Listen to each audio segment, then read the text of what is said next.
people who cannot attend today are able to share the goods. So to all of those who've just tuned in and recording, hello, welcome. My name is Ben. I'm talking to you about kickstarting your honours project. So I've just been talking about how early in the semester, it's an opportunity to assess what you've done in the past and, if necessary, rethink certain strategies for your honours year. And often the thing that can cause us grief when it comes to our studies is we have an expectation of how the year is going to progress and what the year is going to look like. But quite often, the reality might be going in a very different direction. And I'm sure just with COVID-19, we all have a fairly good idea of a year that looks like it's going to do one thing and then goes in a different direction. But that can apply to our study as well. The honours year might not look like you thought it would look, or the workload may not appear as you thought it would. And so the key thing is to find a middle point between expectation and reality, and that they should meet in the middle. And a big part of that, I think, is being accountable. So obviously with an honours project, you are given much more freedom in terms of how you're going to use your time, how you're going to complete the work. So it is a lot more unstructured than other assignments and projects you might have done in the past, which will have much clearer parameters. So the key thing here is finding ways to be accountable. And so just wondering, what are some of the things that you do to stay accountable when it comes to meeting an expectation, such as a task or a deadline? Are there particular strategies you've used in the past to help you with time management? Are there things that you think might work particularly well in your current studies? So maybe just take a moment on the chat to write down any particular tools and tips for being accountable in your workload, or feel free to turn on a microphone and share it verbally.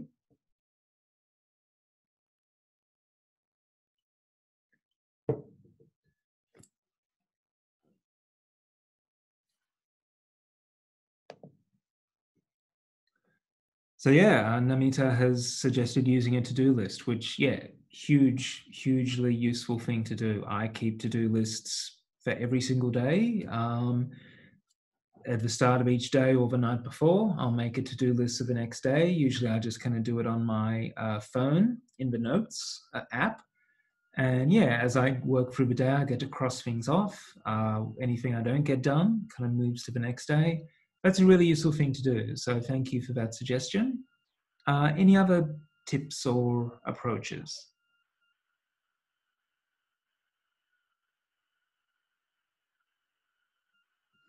Okay, so I think one thing that's useful is knowing yourself. So you know yourself better than I know you, better than anyone else knows you, including, family, friends, partners, etc. And so you do need to kind of check in regularly with yourself and think about what's working, but also what's not working, what needs to change. Think about how you're managing the stress associated with your work and study. Think about how you're managing life. I mean, we all have certain things we do that, some of us might procrastinate, some of us might self-sabotage, some of us might avoid tasks. We all know our own habits. And the thing to do in your honours year is really reflect on those habits and think about ways that you can address them. And a big thing here is finding motivation. So Margolis, or Margulies, defines motivation as the desire to achieve a goal, a willingness to engage and persist in specific subjects or activities. And Makowicz and Thompson identify 4 different types of motivation. The first up is extrinsic motivation. So this refers to extrinsic or external rewards. And you can see the image here is of people chasing a carrot on the stick. And some people motivate themselves through an external reward. So like something they want to achieve or something they want to avoid, such as a punishment for failing to achieve a task. So it's worth thinking about Are you motivated that way? And if so, what is the carrot that you can put on the stick ahead of yourself to keep you going for your studies? Then there's what we would call intrinsic motivation, which comes from an individual's interest in what they're doing, a pleasure in doing the activity for their own sake. So there are some people who garden purely because they need to work on the garden. They need to make sure the lawn doesn't get too high, that the weeds don't get overgrown. But then there are people who work in the garden because they get an intrinsic reward out of it. They just find it fulfilling to work in their garden. And so that might be you with your honours work. It might not necessarily be external rewards that are motivating you, but your own interest in the project. Or maybe it's not. And, hopefully it is because you've committed to do this honours project. So hopefully you do get an intrinsic reward from it. But some people, it might be more about the external reward. So again, it's about thinking where you land on that spectrum. Then there's self-efficacy, which is self-confidence or belief in your ability to complete a task. That can be a source of motivation as well. And also self-regulation. So the ability to manage yourself and belief in your control over achieving your goals. So some people don't sort of have self-regulation. They think that, it's all out of my control. But people who self-regulate achieve their goals through managing themselves. And part of their motivation is belief in their ability to complete the task and to achieve the goals. So yeah, these are the 4 different types of motivation that are quite common. And as I said in the previous slide, you know yourself better than anyone else knows you. So it's worth thinking about what motivates you the most. Are you motivated by external rewards? Are you motivated by intrinsic interest in what you're doing? And when you have some idea of what motivates you, then what you want to do is really be strategic about harnessing that and using that to drive you in your work. So knowing yourself is one thing, but also knowing your project is a big thing as well. And some of the principles of good project management are defining the parameters of a project. So very clearly laying out how long it's going to take, how long it should be, the criteria that it needs to meet, and then breaking the project into small milestones. And often a good thing to do is to look at the due date and then work backwards from the due date and give yourself milestones along the way that you can meet. And you can map those larger goals onto a planner, and we'll provide an example of that. And a key thing, like I said earlier, is being accountable. And I think your supervisor is a good person to be accountable to. So often it's a really great idea to create like a Gantt chart for the project. So all the things you want to accomplish over the next few months, and then share it with them. And if you both agree that's feasible, then your task is obviously to start working through all the different tasks on that Gantt chart. And by having your supervisor know what your timeline is and endorse that timeline, that makes you accountable to them. And you can ask them to give you due dates and things that you need to meet along the way as a way of being accountable. You can also ask, some of you might have a boyfriend or girlfriend who you can be accountable to.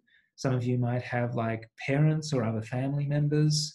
If you live in a share house, then, create put a thing up on the fridge that indicates what your timeline is so everyone knows what it is. But, find different ways of being accountable to other people so that you're not just accountable to yourself. Because when we're accountable only to ourselves, then, we can convince ourselves that we can bend the due dates and kind of fudge the rules a little bit and so on. So it is good to be accountable to external others as well. And just to the point of breaking your project down into smaller milestones, there's a really great quote from a South African, very famous South African named Desmond Tutu, that there's only one way to eat an elephant, which is one bite at a time. And I don't imagine many of us eat elephants. So maybe a good analogy might be like a steak, or if you're a vegetarian, a sort of steak equivalent. There's only one way to eat a steak, which is one bite at a time. If you try and eat a steak in one go, it's not going to end well. But if you cut that steak into a dozen different pieces and you eat it one forkful at a time, it helps it to go down. And the same principle applies for executing a thesis project as well, because you have your end goal, but it's not a straight line to that end goal. It's a ladder or a series of steps. So we only achieve our final main goal through a series of smaller goals, which might be accomplishing different research tasks, writing up different sections of the thesis. Could be any number of smaller goals, but it is through doing those smaller goals that we meet our final goal. And so it is really important at this early stage not to think of your thesis as this huge, towering, amorphous thing, because that can be quite overwhelming. It's much better to think of it as a series of steps that you need to work through in order to reach an end product. So with that in mind, I'd like to ask, what are some of the major milestones? And so what are some of the key things you need to do in the next few months in terms of progressing your project? And what kind of things do you need to do in order to complete each milestone? Take a moment on the chat to jot down some thoughts, or to turn on your microphone and let me know verbally.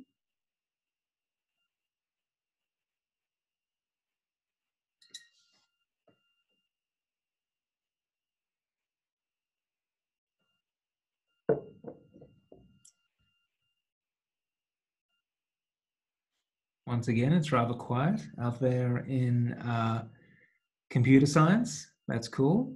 Okay, so just to elaborate, this is something that I suggested earlier, which is using a Gantt chart to map out your project. And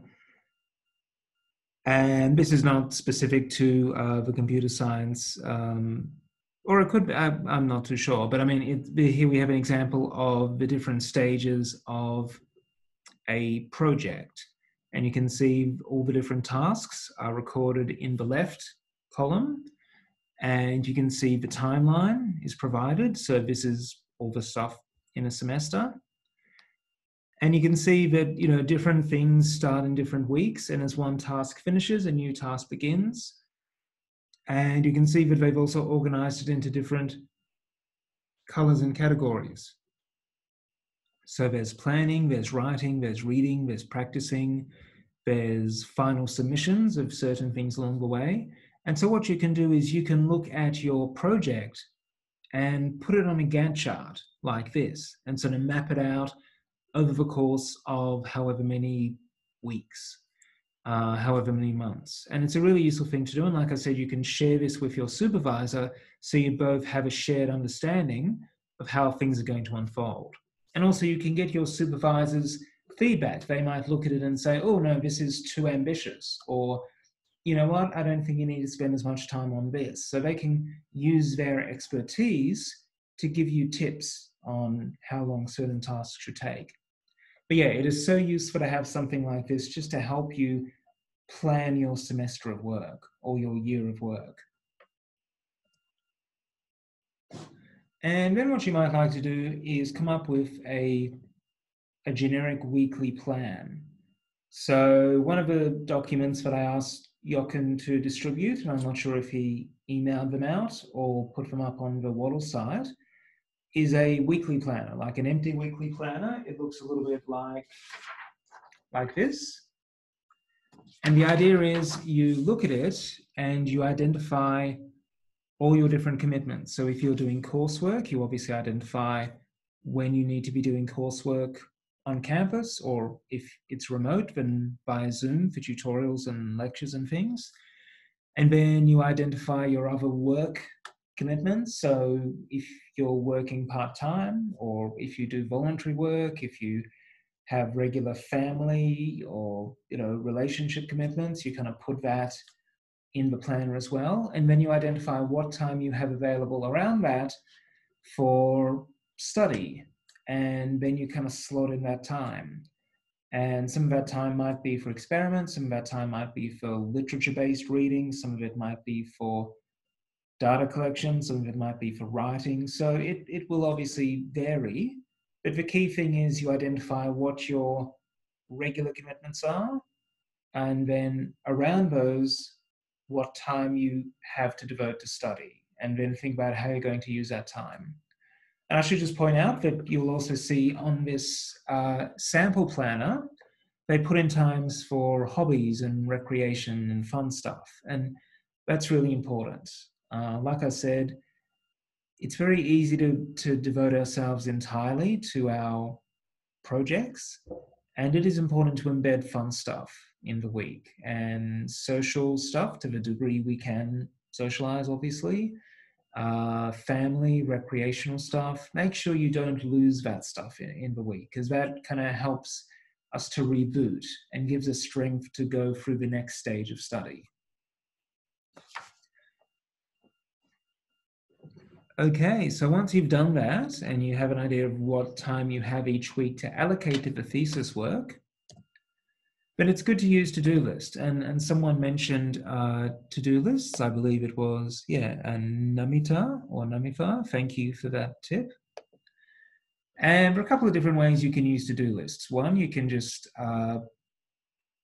write a list with a pen and paper, and that can often be very therapeutic when you get to cross something off. You can make notes on your phone, and like I said, that's what I do. I kind of make a to-do list for each day and then sort of just work through the items, delete them. Or you might use a software or some kind of computer program to keep a to-do list. And a couple of ones that we often recommend to students are ones like Evernote and Google Keep and Trello. We find they're quite useful for students to use. And obviously they have their different pros and cons. And definitely Trello lends itself to a more serious project, and enables you to share your list with others. So if you're doing a project that maybe is part of a larger one, then that might be a good option. But think about what will work best for your needs. Just out of curiosity, are there any other to-do list kind of softwares or tools that people use that I haven't mentioned? Quite often it's good to find out what we're all using, because we can often learn from each other as well as just, whatever I tell you. So are there any other to-do list kind of tools or approaches that people use?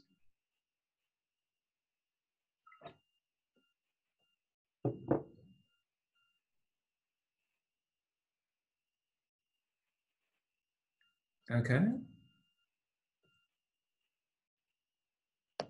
So let's talk about another aspect of managing time, which is prioritizing what you do on a day-to-day basis.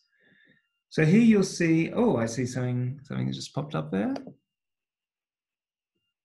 Some sort of text editor. Okay, that's a good thing. Thank you, Harold. Yeah, and I mean, find what works for you. I know that, some people prefer doing the pen and paper approach. Some people like it on their phone, because obviously we have our phones with us pretty much constantly at this point. And some people, might prefer to segregate work tasks from life tasks and thus keep all the work tasks listed on a computer. Okay, Namita has mentioned a notepad. Yeah, that's a really good one as well, just keeping it in a notepad. So here we have a list on the screen of all the different things that fill our day-to-day life. We did this survey with students in a class to ask what they do each week, and these are some of the things that came up. You can see that friends is pretty big, study, thankfully, is pretty big. Facebook is slightly smaller than study, but not much smaller. Then, of course, there are things like workshops, bills, gym, experiments, research, seminars, etc., sleep, YouTube, and shopping, and so on. So there's a lot of stuff we kind of fit into our average week. And to just think about where those things should go, there's a really useful tool developed by Stephen Covey in his book, 7 Habits of Highly Effective People. And these are known as Covey's quadrants. So you can see we have a table or a diagram up on the screen. And there are 4 different categories. There's stuff that is urgent and important. There's stuff that is not urgent, but it's still important. There's stuff that is not important, but urgent. And then there's stuff that is not urgent and not important. And looking at that list on a previous slide, I'm sure you probably have some ideas of where certain things go.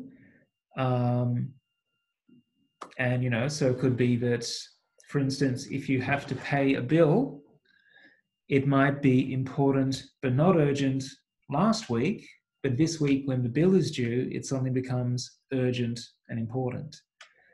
And yeah, just looking here, obviously things like Facebook and YouTube, it might be a little bit mean to put them in the not urgent, not important category, because like I said, they, things like that are sources of fun and can help, enrich our day-to-day life. But in terms of a hierarchy of importance, that might be where they sit. And in general, I think it's important to think about what kind of things go in the different categories. So the urgent and important category is the things that are often crises or deadlines. So they're things that have to be done as soon as possible. Whereas the not urgent category is often where we do a lot of planning and organizing. So things that are important, but they're not particularly urgent things to do. And then the not important but urgent things would be interruptions and messages. So these are things that are not particularly important, but because they seem urgent, often we will prioritize them and aim to get them done as quickly as possible. And then finally, there's the not urgent, not important category, which is for trivial things and time wasters. So, diversions and things like that. And Covey assigns these different labels to the quadrants. So the first one is a quadrant of necessity. It's necessary to do these things. The second one is the quadrant of quality, and I'll come back to that one shortly. The third one is the quadrant of deception. So things that seem deceptively important, but they're actually, not as important. They're just urgent. And finally, the quadrant of waste, which sounds a bit mean, obviously, but it is stuff that could be seen as wasteful and not really contributing. And like I said, all the things we do in the week are important. It is important to have time on Instagram, watching Netflix, just sort of, chatting to friends on social media, all that kind of thing. That's important. It does enrich our life. And so we shouldn't necessarily see that as wasteful. So maybe a better title might be the quadrant of recreation or something like that. But a key thing to keep in mind is the more time we spend in the bottom 2 quadrants, the more time we have to do stuff in the first quadrant. So the more time we spend on things that are deceptively important but actually aren't really that important, such as interruptions, messages, emails, things like that.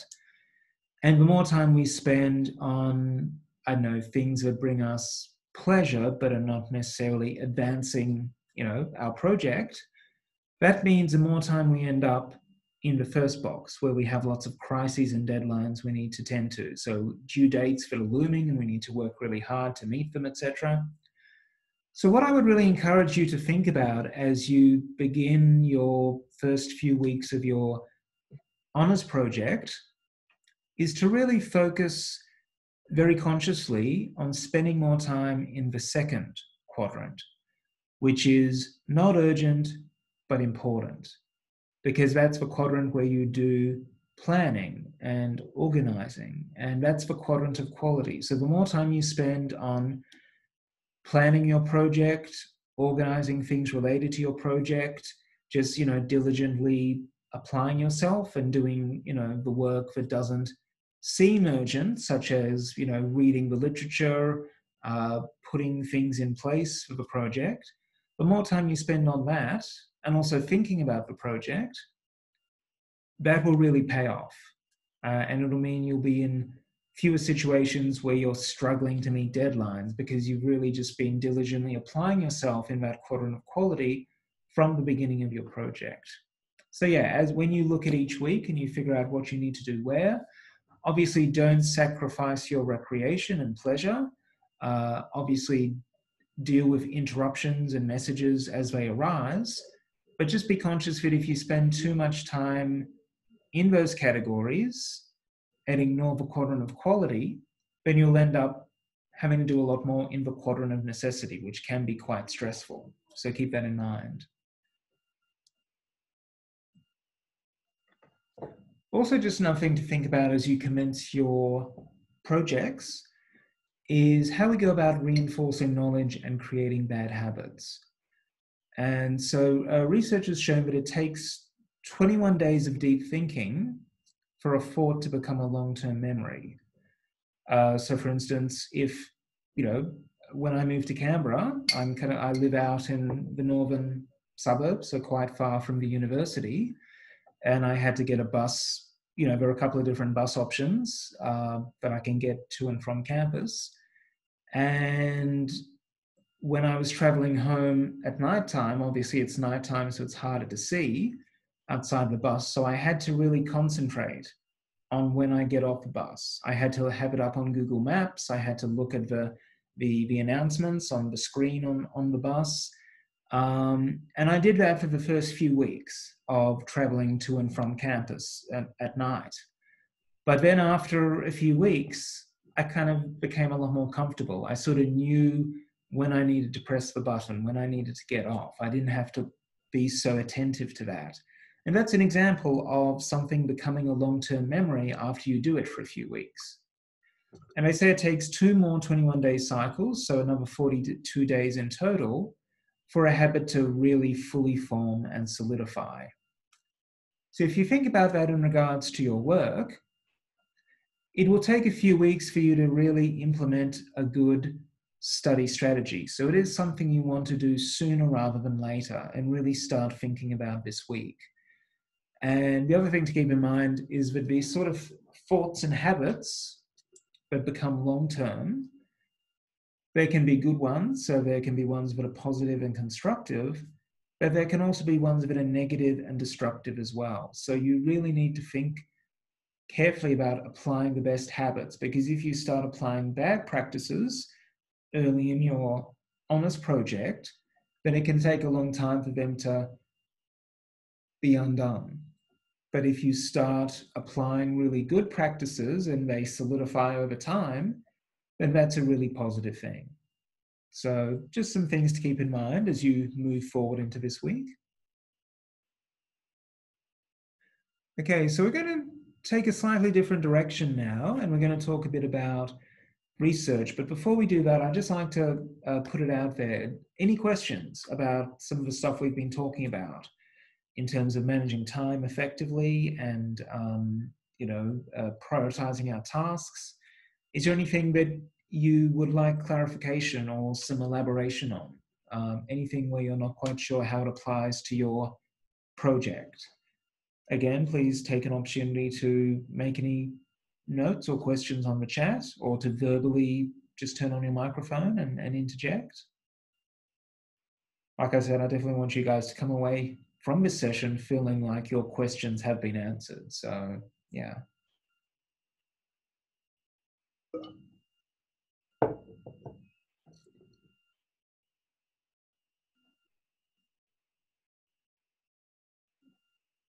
Okay, so if I'll keep an eye on the chat, so if any do come up, I will gladly answer them at the end of the session. But for the moment, let's talk about recording research. So what are some of the ways that you record your research? Please maybe make a note on the chat, turn on your microphone and let me know verbally. How do you go about keeping a record of your learning, particularly as it might apply to this project that you're undertaking? Any particular tips or tools or strategies that you use?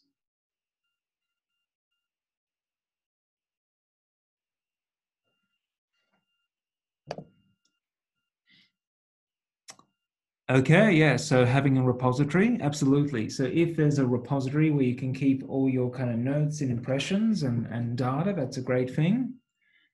Okay, so that's a good question, Harold. What does record refer to? So it's like, I guess, when we say record your research, essentially we're saying sort of write it down.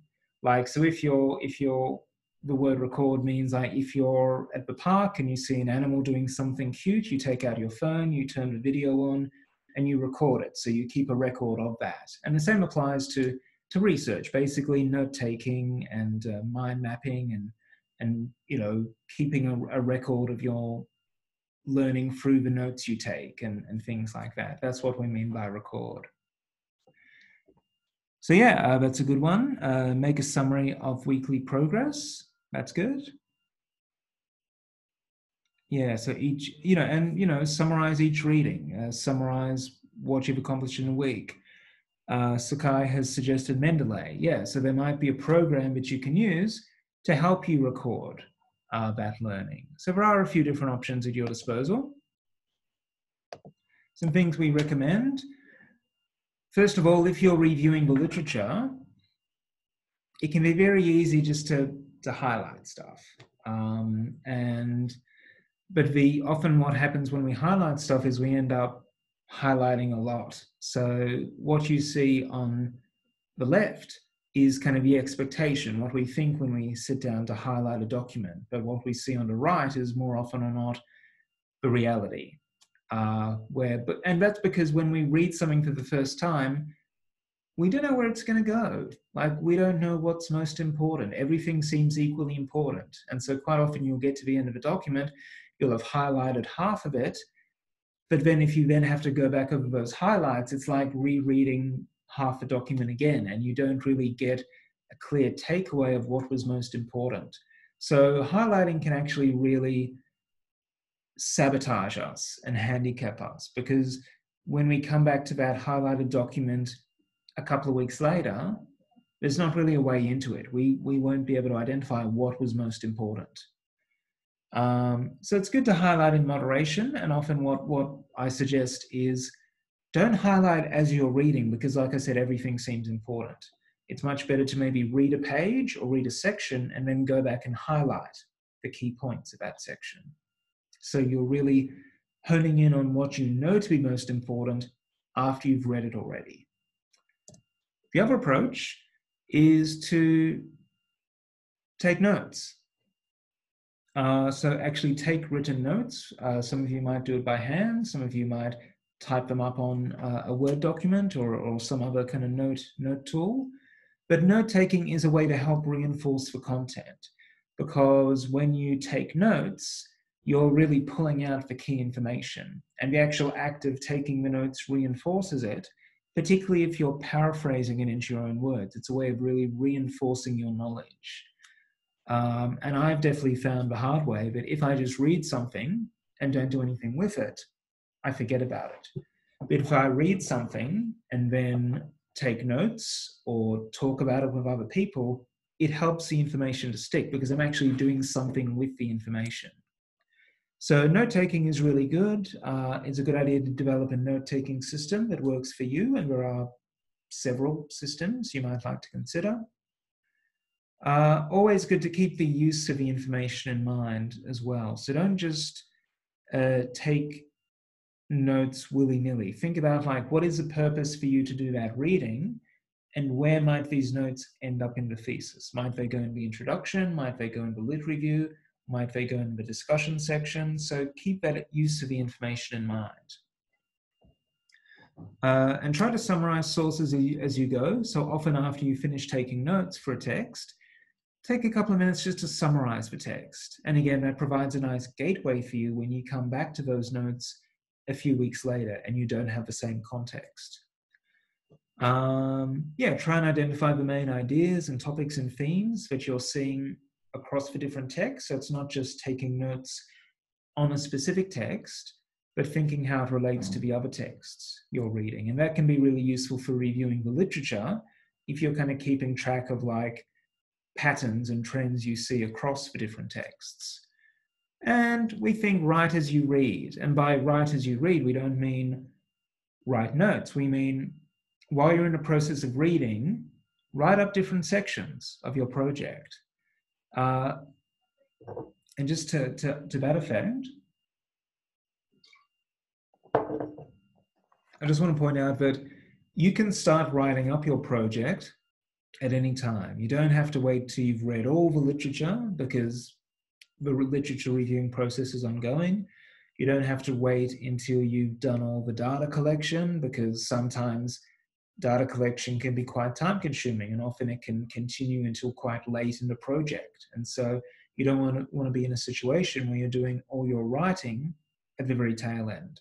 So you can start writing your project up and incorporating the literature you're reading into your project from as early as possible in the project. And it does make it a lot easier at the tail end if you've been writing the whole way through.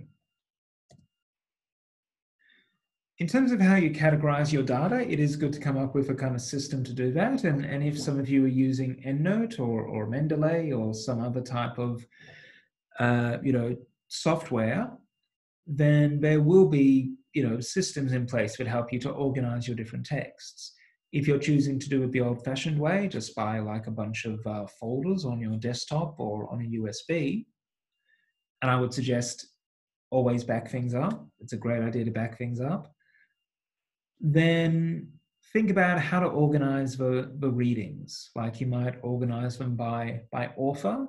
If you're in a field where there are some key authors, then that's a good way of clustering information. If you're doing a project that is kind of a continuation on something that has happened over time, and so there is a chronological aspect to it, then you might organize literature by dates to trace the evolution of the topic up until now. There might be a range of different sort of themes or subtopics that you can organize your literature into.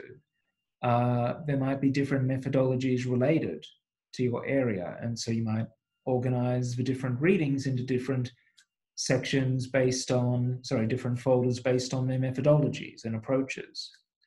It might be that there are different theoretical schools of thought, and you organize your literature by theory or application. So these are just some ways to think about how you can categorize your notes and your readings and how to store them to make sure they're easily accessible when you need to access information to incorporate into your writing.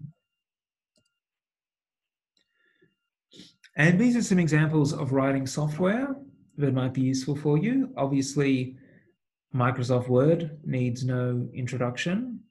I use it every day. There's not a day I don't use it.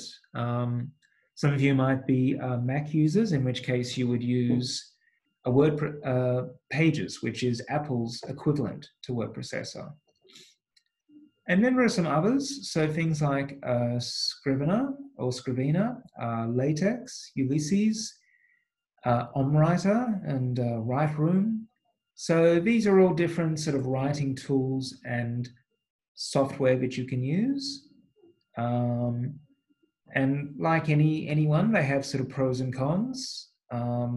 Some might be better suited to your project. And I mean, I think that's something you can definitely talk to your supervisor about. Say, would it be okay to use a standard Word or Pages, or should I use one of these niche ones like LaTeX, which might be more suitable to my discipline? So getting a sense from your supervisors is a useful thing to do, I think. And there's software that we can use for referencing as well. So Mendeley and EndNote have already been discussed in relation to like keeping a record of notes and readings, and they're really good for referencing as well.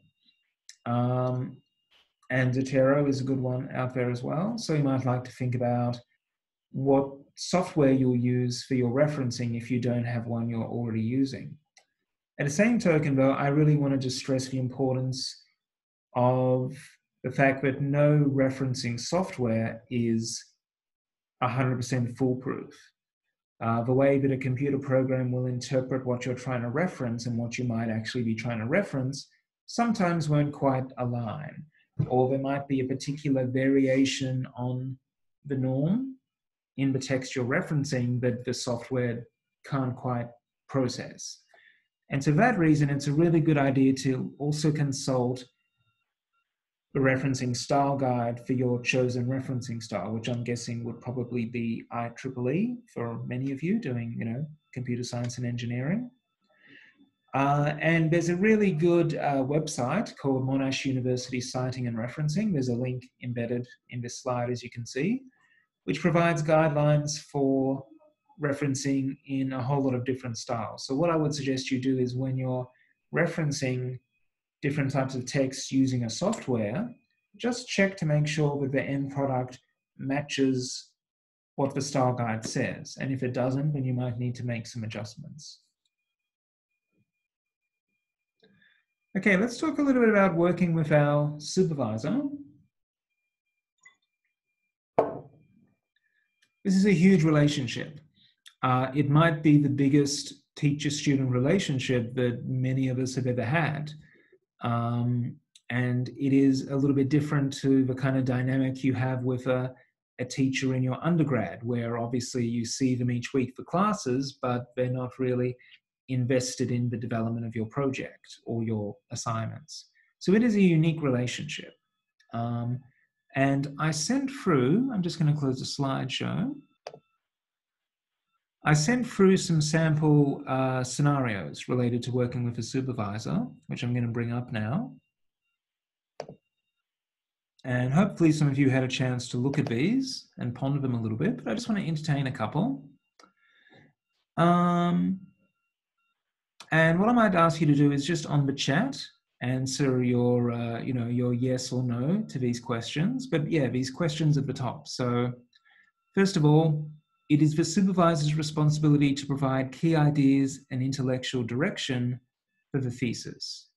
So do you agree or disagree with that? Would you say yes or no?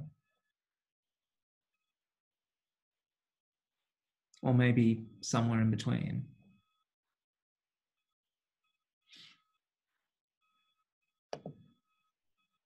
No? 50-50?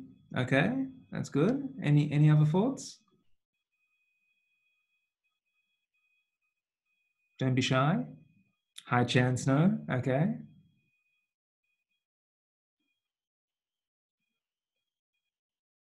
So we're kind of key ideas, no, direction, maybe. Okay, yeah. So I think ultimately, yeah, it obviously always will depend on the nature of a project. And in some cases, like an honors project might be part of a larger project that a supervisor has oversight over. And that obviously changes things a little bit. But in general, yeah, it is your responsibility to, conceive a project and to drive it. And your supervisor will largely be reactive to what you're doing. So they can comment on your ideas and provide feedback on your ideas. And yeah, to some extent provide sort of suggestions for how to progress. And so you could say that, yeah, they do contribute at the ideas and direction level, but it's not a top-down situation. Like, it's not like an assignment where they tell you precisely what to do and you need to work within those parameters. It's more that you are forging your own course and they're providing input to help guide you. And they will obviously provide course correction when you might be going a little bit off track. What about the second question? It is the supervisor's responsibility to arrange meetings and set deadlines for the submission of drafts. What do we think of that? Yes or no?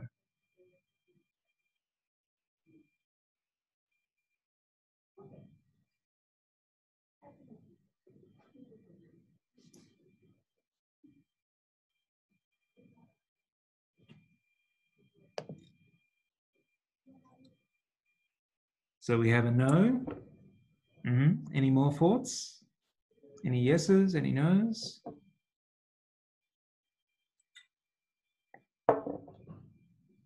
Another no. Good. Yeah, and the answer here is indeed no. Or as Harold says, should be both. Okay, so yeah, it's not the supervisor's responsibility. You as the student, obviously, like I said, if you create a Gantt chart for yourself and you get it endorsed by the supervisor and you agree on a timeline, ultimately it is up to you to arrange the meetings and to set the deadlines. And so you put in the goalposts, and obviously your supervisor is there to meet you at those goalposts, but you have to put them in yourself. And it is, to some degree, it is obviously a two-way relationship, but you can't expect them to say, okay, you need to get this to me by this date, because it is it is an independent project. So it's more you using them as goalposts rather than them setting the goalposts for you. So you should take a lead, I think, in organizing meetings and giving yourself deadlines to get work to them. So next up, if the deadlines are missed, the supervisor ought to chase the student for drafts. Is that a yes or a no?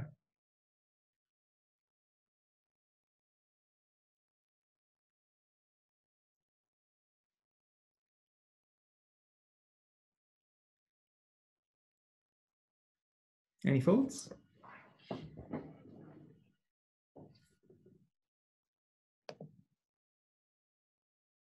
If many deadlines are missed, yes. Otherwise, no. More like a reminding, I guess. Yeah.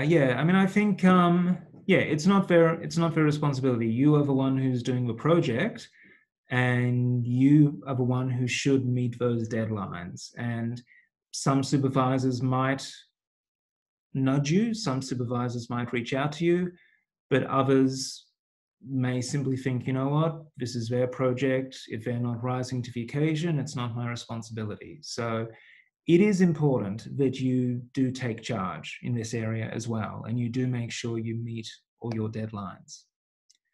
Okay, I'm just going to stop the slideshow and dip back into the PowerPoint. So hopefully you're getting a sense from this of the fact that as the student, you have a high level of responsibility in this relationship. So your supervisor is there to kind of provide advice and help you navigate the territory and provide suggestions and strategies and all that kind of thing. But ultimately, you have to play a very active role in that relationship. And so here are some tips just for working with your supervisor. And just for those of you who have something else to do at 11, I'm conscious that it's now 11 o'clock and we're going to go a little bit over. So if you do need to go do other stuff right now, I understand. And obviously you can access this recording and check out what you missed afterwards. But if you have nothing in the calendar right now, then please, by all means, sit through and we'll go on for another couple of minutes. So yeah, tips of working with your supervisor. First of all, it's important to have clear expectations and to set them early. So often there can be a bit of grief in the student-supervisor relationship if the etiquette is not really clear. So I think very early on, it's important to get a sense of what do I need to do for you and explain what you will or will not do for me. And I think as soon as you both have that clear understanding, then you can move forward quite effectively. So maybe at your next meeting, just clarify with them what do they see themselves doing or not doing as part of a project. Secondly, meet regularly. So try and meet as often as possible. Obviously, keep in mind that your supervisors may be supervising other students. They may have PhD students as well and master students. They may have teaching and conferences and their own academic pursuits. So some of them might not be available every single week, but keep in mind that, it is important to meet regularly and get a sense of their availability and try and meet as often as you can within that availability. and often, but obviously that'll be like via Zoom, most likely during this season. And maintain constant communication. So often before a meeting, it's good to send a pre-meeting agenda, just establishing what are the key things to discuss at that meeting. And then afterwards, maybe send a summary of what you talked about at the meeting and what are the tasks that you need to pursue. And again, that's all about being accountable. And finally, deal with their feedback professionally. And again, this is something where I'm talking from my own experience. Yeah, sometimes we can take it personally when we get some negative feedback on something we've written, and that's understandable because we're human beings, and we react personally to things. But just keep in mind that any critical feedback you receive on your samples of writing, it's in order to help make the writing better and to help the project progress better. And so try and take it on board as constructive feedback. And if there are things you disagree about, then it's good to have a conversation with them about that and just clarify what they mean. It could be that they've misinterpreted an aspect of what you're trying to do, or it could be that you haven't communicated it as clearly as you could. But yeah, don't just sort of take it personally and get disgruntled about it. Try and have a conversation about any points where you don't quite understand what they want you to do, or where you disagree with what they're suggesting. Ultimately, at the end of the day, it is your project, and you are able to decide key directions, but they're there to bring their expertise to your project. And so there's a lot you can learn from your supervisors. And so even if you disagree with a piece of their feedback, talk to them about it to get a sense of why they gave it. And it could be something that you need to do either to clarify it at your end, or maybe their advice is really good and should be implemented. So yeah, do deal with that feedback professionally. So like I said earlier, you can write now. You can write right now as part of your project. You don't have to wait till you've read all the readings. You don't have to wait till you've collected all the data. You can be writing your project up from today or from tomorrow or whenever. And so start writing early and keep writing. Keep reading as well. So keep on digesting the literature of your field. If there's unfamiliar vocabulary and terminology, keep a notebook of it so that you can become more familiar with it. Like I said earlier, like the act of taking notes helps information to stick. So if you see a term you've never seen before, write out a definition and it's more likely to stick in your memory. You can also continue to improve your writing by seeking feedback from your supervisor, as well as my team, the academic skills team. And keep on drafting and redrafting your assignments as well. Don't settle on the first draft. Always be aiming to fine tune and develop and improve a piece of writing over time. And yeah, these are, like I said, the sooner you start doing these things, the easier it will be towards the end of a project where, there might be a bit more pressure weighing on you to get it all done. So the more comfortable you are writing up your ideas earlier rather than later, the easier it will be. Okay, so that actually brings us to the end of the main workshop content. What I'd really love to do now is open it up to any questions or comments. You guys have been very nice and attentive, but also a little bit quiet. So hopefully hopefully what I've been saying has been useful to you. And I would really like to know if there's anything I've touched on that is unclear, or something I haven't touched on that you would really like to take away from today's session. So yeah, are there any questions? Again, use a chat or use your microphone to verbally pose them. Yeah.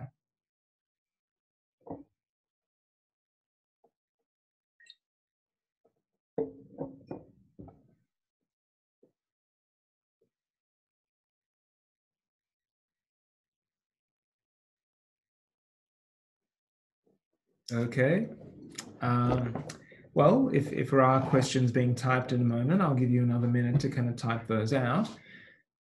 Before we do that, though, I just want to quickly, first of all, I want to just say that if you do have any questions that you don't want to pose now on the chat or verbally, but maybe they're a little bit more complex, and you'd like to follow up in an email or so, then please feel free to do so. As you can see, my email address is on the slide, benjamin.koiman@anu.edu.au. So if you do have any questions, please, pose them by email. I'd love to help you with them. And I just want to talk briefly about what my team does. So I work for ANU Academic Skills, and we're here to help you throughout your degree, as it says on the slide. And we offer appointments to students.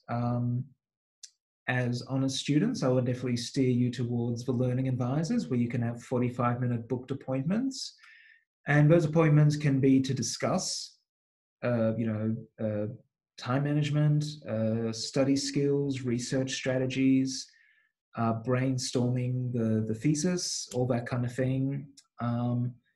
Or they could be looking at samples of work and providing feedback. So you might send a draft chapter to us, and we can provide feedback on things like style and structure, whether it clearly communicates what it needs to communicate, whether it could be improved in some ways, what information the reader needs, if it's missing, that sort of thing. So that's the sort of thing we do. And you can either have a Zoom appointment and we can talk about the piece of work via Zoom, or you can simply send it in for written feedback. Make an appointment time and then upload the draft for written feedback to be provided during that time. I think generally the Zoom appointment works better because obviously with written feedback, we might identify some, things that need to be addressed, but it might not be the things you're looking for. So quite often, if we're talking by Zoom, you can give us a really clear idea of what you're seeking or what you're needing. And that can then be the basis of our discussion of a piece of work. So please make use of our services throughout your honours tenure, and you can make a time with us at anu.edu.au/academic skills. So like I said earlier, I will be doing another session or two for you all later this semester. So I'll definitely look forward to seeing you then. And if there are no questions, and it looks like there mightn't be any questions, I'll give you one more chance.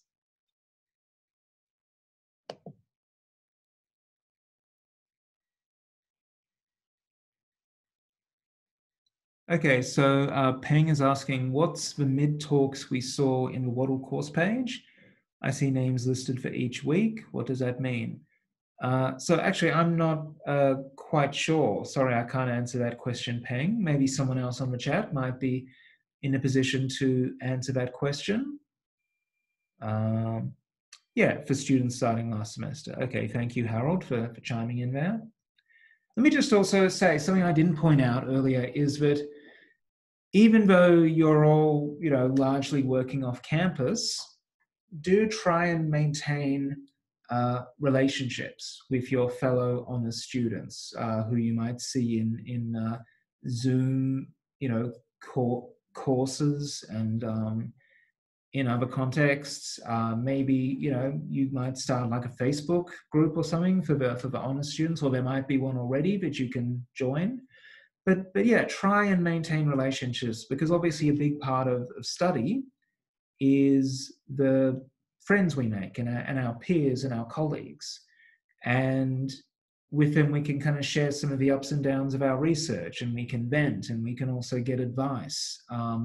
So I would encourage you, if you're not on any sort of networks that have been established for honours students, but it's a really good idea to get involved and to maintain communication with your fellow honours students, because you can really learn a lot from each other, as we just saw from this exchange between Peng and Harold. So do make the most of that. Make the most of each other as resources, as well as whatever other resources are provided by your college.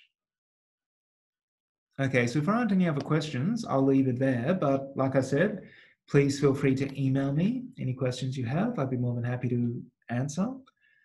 And I will forward these slides to Jochen, and hopefully he'll send them out by email or put them up on the Waddle for you guys to look at your own leisure. Okay, so on that note, I would like to thank you all for attending this morning. And yeah, please don't hesitate to get in touch if I can be of any further assistance.